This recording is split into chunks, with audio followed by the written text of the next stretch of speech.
Abby Borden was last seen alive at around 9 a.m. by only two people, her stepdaughter Lizzie and their maid Bridget Sullivan.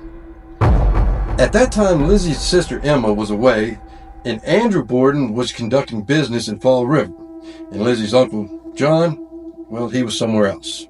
Lizzie claimed that she had been downstairs ironing handkerchiefs at the time that Mrs. Borden and her brutal end met in the very room where John had just rested the night before.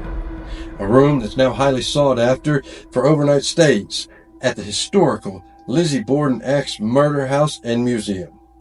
This room is now known as the John Morse Room or the Murder Room. Oddly, there were no signs of a struggle and there weren't any defensive injuries on Abby. It's a mystery as to whether she confronted her assailant without resistance or was unable to. Nor is it known if she was standing or perhaps kneeling when attacked. But the brutality of her injuries is known. A strike on the left side of her head near her ear, a deep 4-inch wound between her shoulder blades, and an additional 17 blows to the back of her head and neck, totaling in 19. She was found laying face down in a congealed pool of her own blood.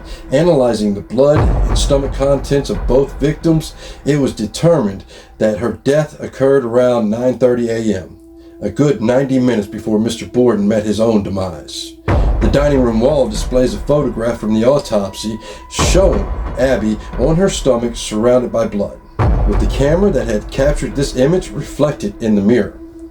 And now, here's a grim piece of trivia for you. Did you know that the photographs that were taken for that crime scene were the first ever taken in the United States?